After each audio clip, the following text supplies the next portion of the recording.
Boa noite a todos. É sempre um enorme prazer estar aqui com vocês para a gente poder compartilhar um pouco da função que é da Associação Médico Espírita. Aqueles que não me conhecem, eu faço parte da Associação Médico Espírita de Santos, né? E uma das funções das associações médico espíritas é fazer a conexão entre a ciência convencional e a nossa religiosidade, a nossa espiritualidade. Então, hoje a gente vai refletir um pouquinho aqui sobre o voluntariado e de que maneira ele pode contribuir para a nossa saúde. Lembrando que saúde não é ausência de doença, né? Saúde é bem-estar, bem-estar físico, bem-estar psíquico, bem-estar emocional, né? Bem-estar espiritual, né? Então, a gente vai fazer uma conexão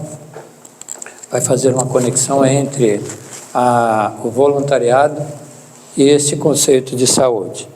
Mas para que a gente possa entender o voluntariado, deixa eu ver aqui. Pela Organização Mundial da Saúde, o voluntário é o jovem adulto ou idoso, então incluiu todos nós aqui, né?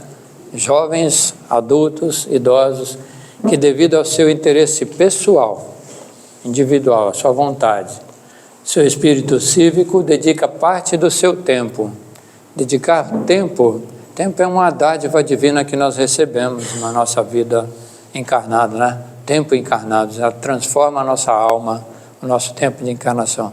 Então, por sua decisão, por sua vontade, dedicar o seu tempo sem remuneração a diversas formas de atividades no bem-estar social ou outros campos. Então, de certa maneira, voluntariado é uma atividade que implica em prática do bem, em fazer o bem, né? E a nossa palestra a gente vai conversar sobre fazer o bem se faz bem à saúde. Essa é a nossa conversa de agora, né?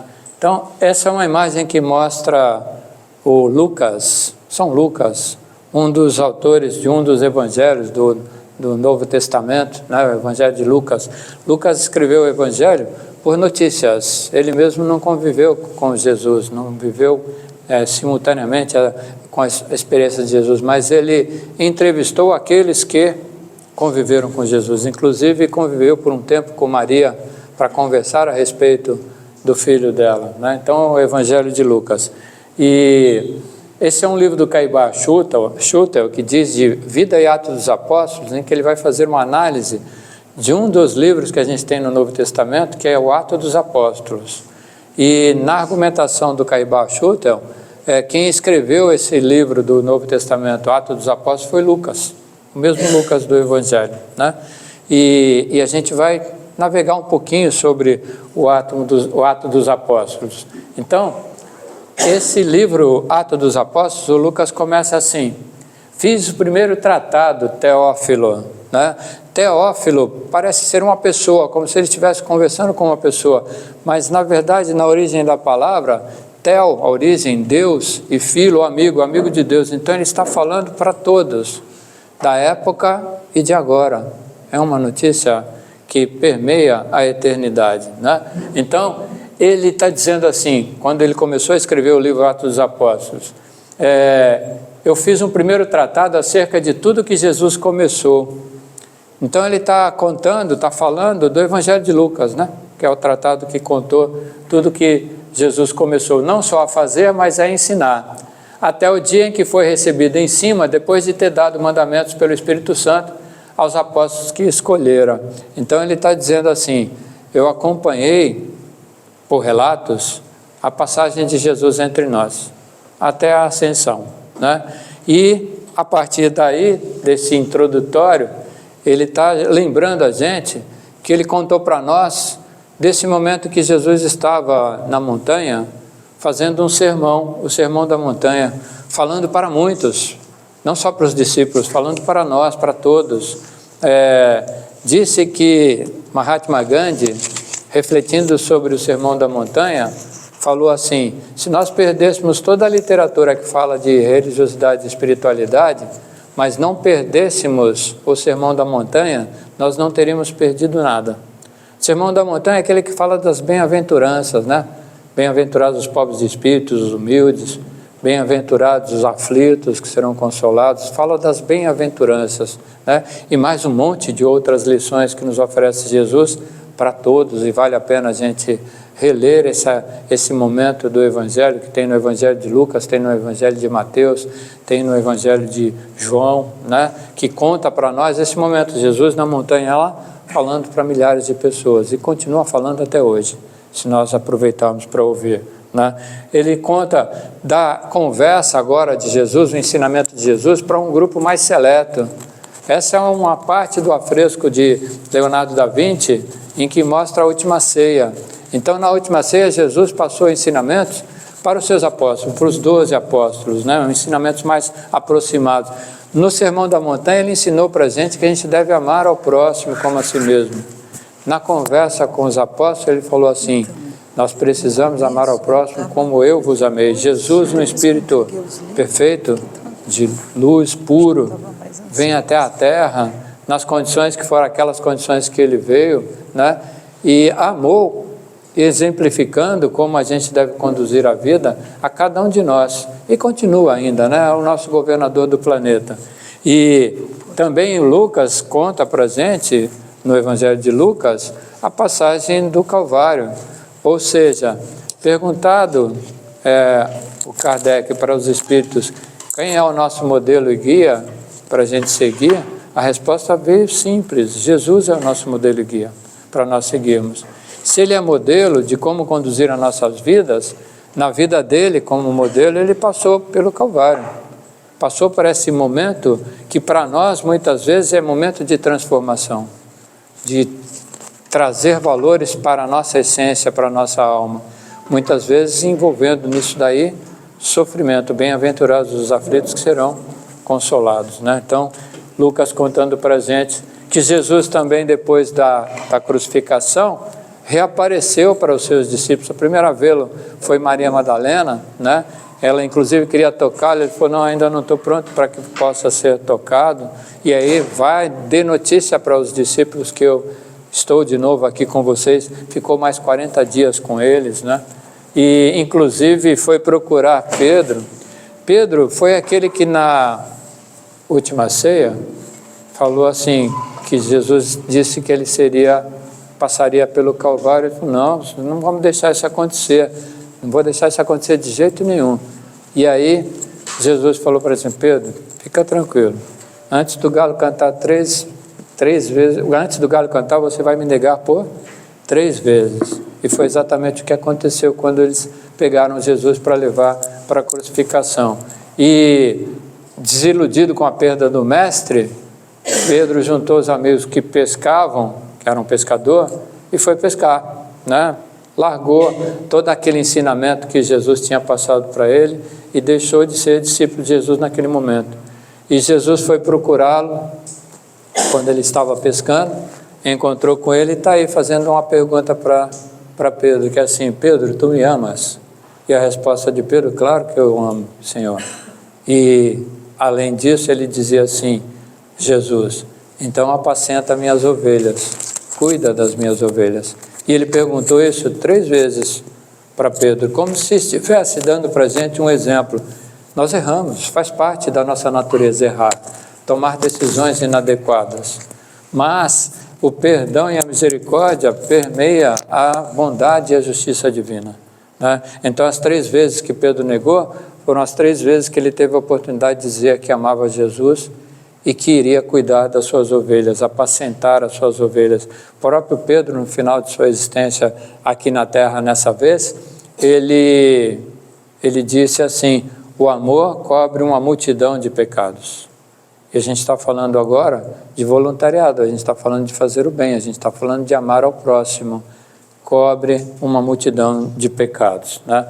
Então Lucas diz assim, no primeiro capítulo, no versículo 5, na verdade, João batizou com a água, mas vós sereis batizados com o Espírito Santo, não muito depois desses dias. Palavras de Jesus falando para os seus discípulos, naqueles 40 dias que ele passou depois da da ressuscitação, que é assim que diz o Evangelho, né? Que ele esteve em contato com seus discípulos, né? Então ele dizendo que o João Batista, batizou com água, sabe aquele negócio de colocar no lago? Foi ele que batizou Jesus, né? Sobre o ponto de vista de que estava reconhecendo a chegada do Mestre, né? Então, o batismo da água foi o do João, mas se ele está dizendo, Jesus para os discípulos, é que eles seriam batizados pelo Espírito Santo. Na verdade, seriam batizados por espíritos superiores que vão nos ajudar a chegar mais pertinho das lições do nosso Mestre Jesus. E aí, conta-se no Atos dos Apóstolos que houve um momento da ascensão em que Jesus retorna ao plano espiritual, terminou aquele convívio dele de 40 dias, e esses que estão olhando assim Jesus ascendendo, por isso chama ascensão, estavam olhando para cima assim, chegou do ladinho deles, como diz lá no versículo 10 e 11. Junto deles se puseram 2 homens vestidos de branco. 2 homens vestidos de branco está dizendo assim, 2 espíritos de luz. 2 homens vestidos de branco, os quais disseram: homens galileus, por que estáis olhando para o céu? Esse Jesus que dentre vós foi recebido em cima no céu, há de vir para nós depois. Ele está, onde estiver 2 ou mais reunidos em nome de Jesus, ele está. Ele se afastou das pessoas do ponto de vista da estrutura material, mas ele está conosco como sendo responsável por nos conduzir o retorno à casa do Pai, né? E como se os espíritos que estavam ali do lado falaram: olha, ele já foi, colocou a sementinha em vocês, vão trabalhar, vão começar a atuar, vamos ser efetivamente mensageiros de Jesus. Essa ocorrência também descrita no Atos dos Apóstolos, que se chama Pentecostes. Pentecostes é uma festa hebraica em que as pessoas comemoravam a colheita do trigo. As pessoas comemoravam a mensagem que trouxe para eles Moisés com os 10 mandamentos. Então era uma festa que reunia todas as pessoas, não só da Judéia, da Galiléia, da Macedônia, dos árabes, gregos, iam todos para comemorar a colheita e comemorar aqueles que partilhavam da cultura hebraica as mensagens que deram para eles Moisés nos 10 mandamentos. Então, neste dia do Pentecostes, uma festa, no Atos, no 2º capítulo do Atos, Lucas conta assim: de repente veio do céu um som, como de um vento veemente e impetuoso, que encheu toda a casa que estavam assentados, e foram vistas por eles línguas repartidas como que de fogo, as quais pousaram sobre cada um deles. Está descrevendo a ocorrência de um fenômeno mediúnico, em que, sobre as pessoas que estavam lá nessa festa de Pentecostes, pessoas de várias origens, praticantes de vários dialetos e línguas diferentes, foram abençoadas, foram batizadas pelo Espírito de luz, por vários, comunicação mediúnica, e começaram a falar sobre as lições de Jesus, sobre as tarefas que Jesus nos apresentou e nos ensinou quando esteve aqui conosco, né? Porque a gente sabe que Jesus, para nós, é um tradutor das leis divinas. Através das parábolas, a gente consegue entender um pouquinho mais as leis divinas, né? Então, é um fenômeno mediúnico que desencadeou a tarefa de ser apacentador de ovelhas de Pedro. Aí é uma imagem representando Pedro, levantando a voz para as pessoas que estavam dizendo que aqueles que estavam falando em várias línguas estavam bêbados. Não estão bêbados, não. Eles estão falando do Messias, eles estão falando de Jesus, eles estão falando desse personagem que vai transformar as nossas vidas e vem ao longo de muitos anos, já fazem 2000 anos quando isso aconteceu, mais de 2000 anos, né? Vem nos ajudando a entender melhor as leis divinas, né? Então, Pedro, a partir daí, começou a exercer uma atividade que essa imagem aí representa um momento de transição dessa tarefa dele. Conta Lucas, no Atos dos Apóstolos, que Pedro, junto com João, não João Batista, o João Evangelista, junto com João Evangelista, entrando no templo e passando na porta do templo, tinha lá sentadinho na porta do templo um que era coxo de nascença, ou seja, com defeito físico desde nascença, e que os familiares colocavam ele na porta do templo para ele pedir uma ajuda financeira, né? Pedir uma esmola. E aí, quando Pedro e João passaram pela porta, esse coxo de nascença pediu para ele um dinheirinho, alguma coisa, uma esmola. E aí Pedro disse assim: não tenho prata nem ouro, mas o que eu tenho, isso te dou, em nome de Jesus Cristo, o Nazareno, levanta-te e anda. Então fez uma cura mediúnica desse coxo de nascença que estava na porta do templo. E aquilo surpreendeu muito as pessoas, e muitos daqueles que tiveram a oportunidade de participar desse evento seguiram a Pedro. E Pedro, junto com os discípulos, estavam numa casa que eles conquistaram com o dinheiro que Judas recebeu para delatar Jesus. E essa região é chamada Campo de Sangue, e onde montaram uma casa para acolher pessoas que tivessem necessidade, que precisassem de cuidado da saúde, precisassem de alimentação, precisassem de um lugar para ficar. E essa casa chama-se Casa do Caminho, que é muito semelhante àquilo que deveria ser as nossas casas espíritas, porque nessa Casa do Caminho eles ficavam estudando as anotações de Mateus sobre as lições de Jesus, as argumentações dos discípulos que conviveram com Jesus, contando as histórias das passagens que tiveram com Jesus, ou seja, estudando, como a gente está fazendo aqui agora, estudando um pouquinho do Atos dos Apóstolos, para a gente entender a importância do voluntariado para a nossa saúde, porque o voluntariado vai na direção de fazer o bem, e fazer o bem é uma das lições que recebemos no Sermão da Montanha, é uma das lições que nós recebemos no Evangelho de Jesus, é uma das lições que nós recebemos por meio dos discípulos, dos apóstolos na última ceia, amar ao próximo como Jesus nos amou, né? Então, por meio dessa casa, a gente estuda essas coisas, mas também uma casa espírita é uma casa de acolhimento, de colher as tampinhas para poder fazer as cadeiras de roda, de colher a cesta básica para atender famílias, de atender a necessidade financeira de muitos quando é possível, quando é característica da casa, de destinar o seu tempo para cumprir uma tarefa dentro da casa, que seja anotar os pedidos de livro, que seja preparar a aguinha para o passe, enfim, né?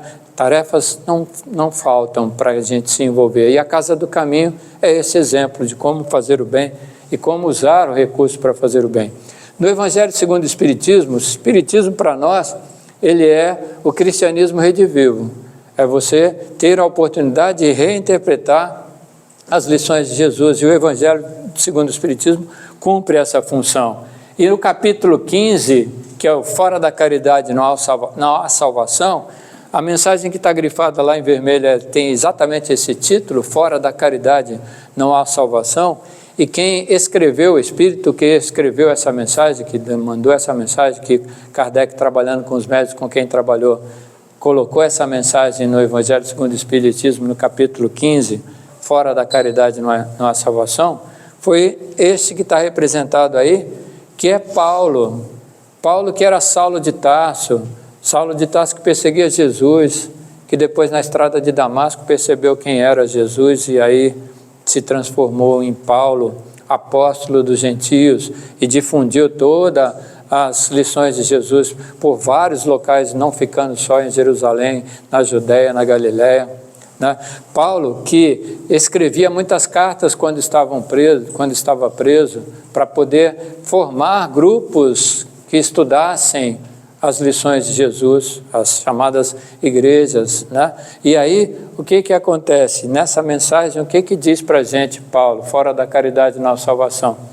Não poderia o Espiritismo provar melhor a sua origem do que apresentando-a como regra. Por isso que é um reflexo do mais puro cristianismo, levando-o por guia, nunca o homem se transviará.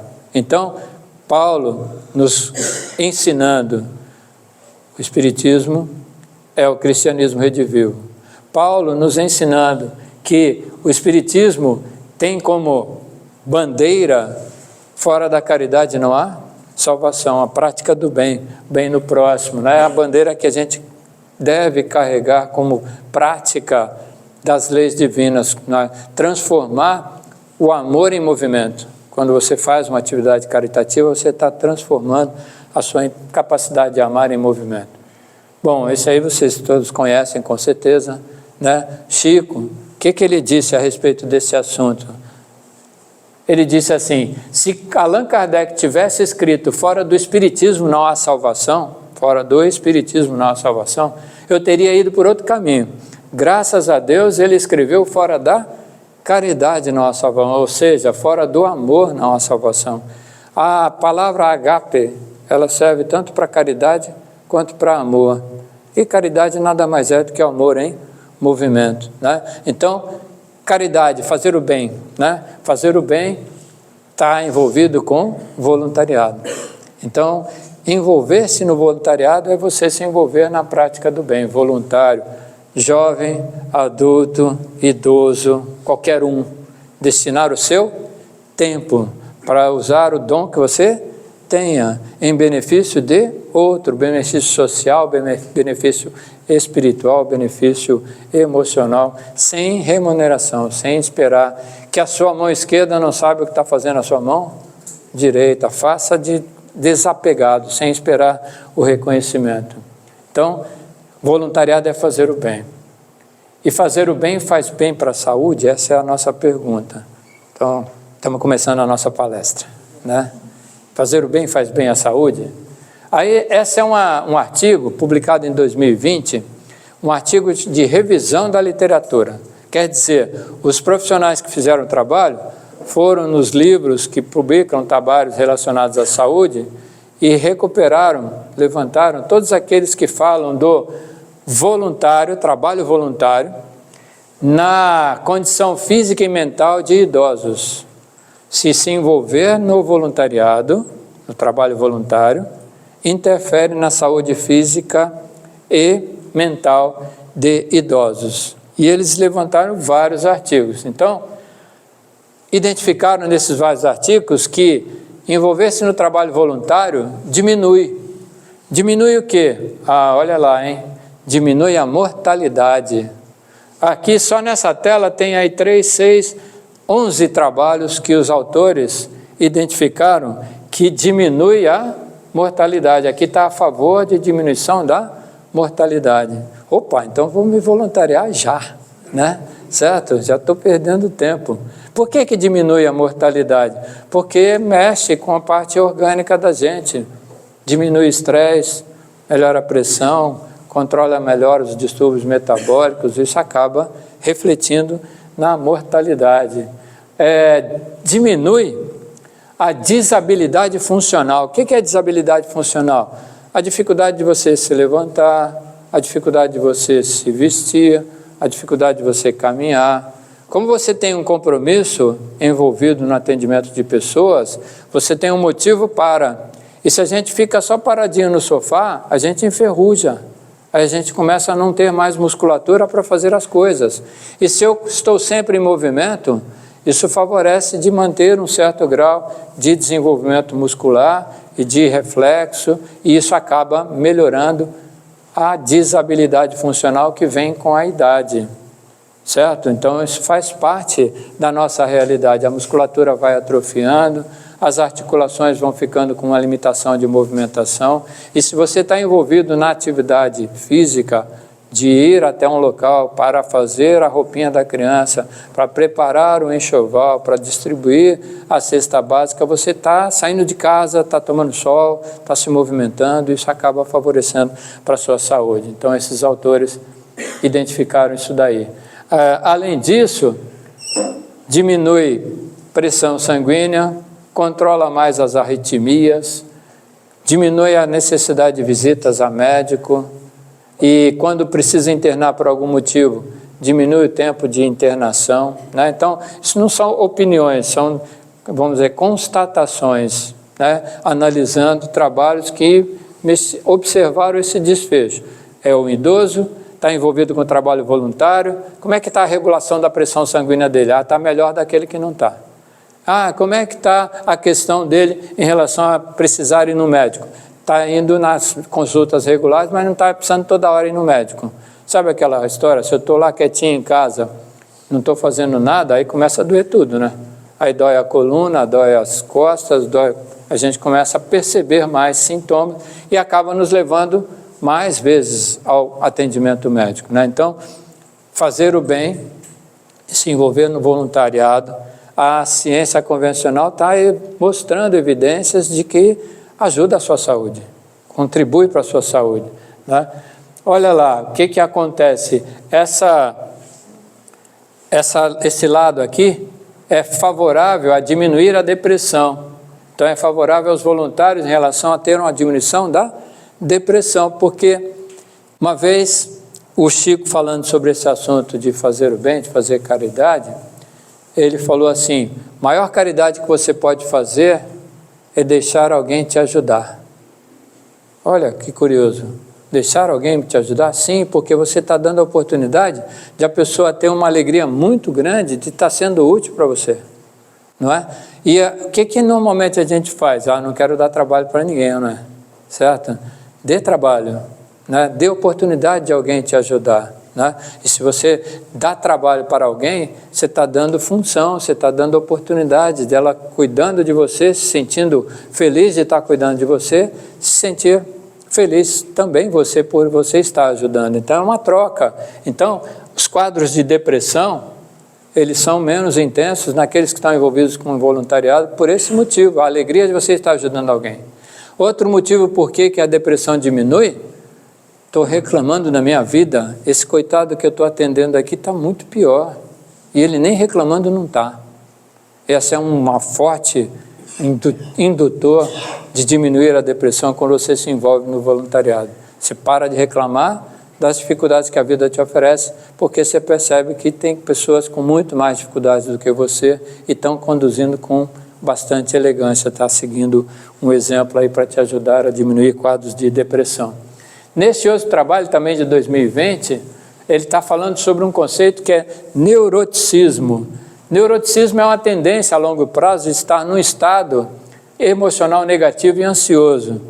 A gente, na medicina, assim, ensinando os alunos, a gente até brinca um pouco com eles. Quando você começa a estudar as diversas doenças, você fala assim: eu também tenho isso, né?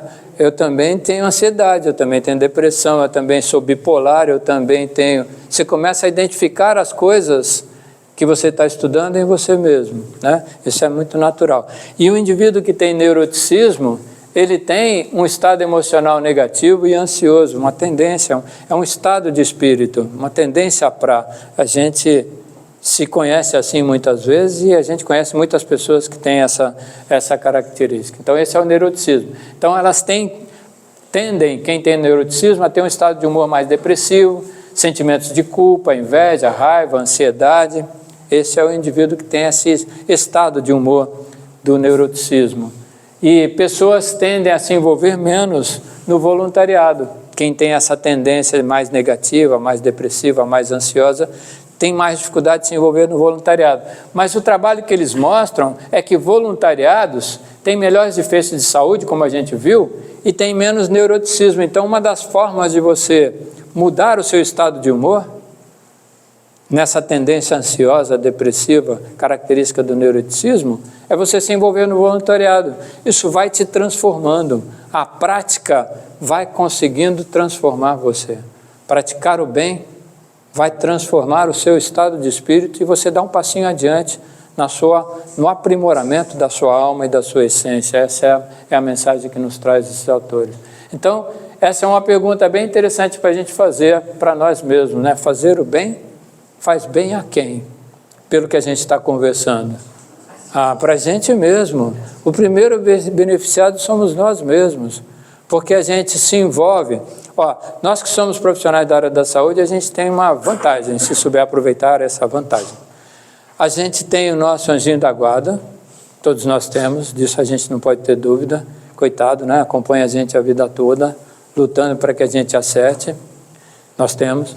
Nós, como profissionais da saúde, muitas vezes temos espíritos que são trabalhadores na área da saúde para nos ajudar. e se a gente soubesse conectar com eles, né? E nós, como profissionais da saúde, temos um anjinho da guarda da pessoa que a gente está atendendo, porque, na verdade, ele vai tentar ajudar aquele que é de responsabilidade dele. Então, nós temos 3 anjinhos da guarda. Mas quem é o profissional da saúde? Qualquer pessoa. Qualquer um de nós pode ser profissional da saúde. Você, divulgando a necessidade de estudar o Evangelho, de fazer o Evangelho no lar, de orar quando acorda, orar quando vai dormir, de agradecer a tudo que você tem, você está sendo um profissional da saúde. Você está difundindo como cuidar da sua alma, né? Você é um profissional da saúde. Então você tem chance de ter mais anjinho da guarda te ajudando a se desenvolver. Então fazer o bem faz bem a quem você está atendendo, sem dúvida, mas predominantemente faz bem para você mesmo, né? Agora em junho, feriado aí, Corpus Christi, teve lá em São Paulo o Medinesp, que é um encontro dos médicos espíritas do Brasil todo. Veio até pessoal de fora do Brasil também para participar. E o tema central do congresso era servir para curar-se. Você está servindo para atender a outra pessoa, às vezes até para curar, mas na verdade você está cuidando de você mesmo. Então, um congresso que a gente ficou 3 dias lá em São Paulo, eu não tive a oportunidade de ir, mas são palestras bem interessantes, e o tema central era esse nosso assunto que a gente está falando aqui hoje, né? Então, lá no nosso curso, lá na Universidade de Santa Cecília, que é o Ciência, Saúde e Espiritualidade, vai começar em agosto, o 2º semestre do ano, é um curso anual. Uma das funções da gente é trazer isso que a gente está conversando aqui para as pessoas, mostrando em que pontos a nossa religiosidade, a nossa espiritualidade pode nos ajudar a cuidar da saúde. E o voluntariado, com certeza, é um desses. O voluntariado é um instrumento maravilhoso para você buscar a sua saúde física, mental e espiritual, né? Fazendo o bem, né? Sem olhar a quem. Então, voluntariado é fazer o bem.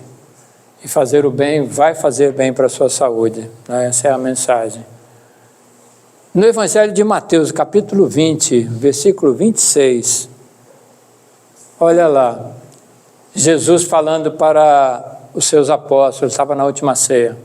Não será assim entre vós, mas todo aquele que quiser entre vós fazer-se grande, seja o vosso serviçal. Então, normalmente uma mensagem, ela ganha força quando ela vem com a atitude, quando ela vem com a ação, quando ela vem junto com o exemplo, ganha muito mais força. Por isso que a gente que tem a oportunidade de dar palestra, a gente se complica um pouco. Porque a gente fala bonito, fala do Evangelho, tem que fazer isso, tem que fazer aquilo, mas se faz isso, bom, então, né? Eles sabem as nossas limitações, eles conhecem, pelo menos a gente está tentando difundir uma ideia que possa cair a sementinha no coração de algum de vocês. Então, olha que Jesus está falando, não será assim entre vós, mas todo aquele que quiser entre vós fazer-se grande, seja o vosso serviçal. E como é que ele deu esse exemplo? Ele, na última ceia, foi lá e lavou os pés. E nessa última ceia, ele falava, uma das vezes que Jesus assumiu o valor dele, assim, diante dos seus apóstolos. Eu sou o mestre. Ele não se colocou numa posição humilde. Ele se colocou numa posição que ele sabe o valor dele como espírito puro, com a tarefa que estava cumprindo. Então ele assumiu, eu sou mestre mesmo, né? E como mestre, o que ele fez? Lavou os pés dos seus apóstolos.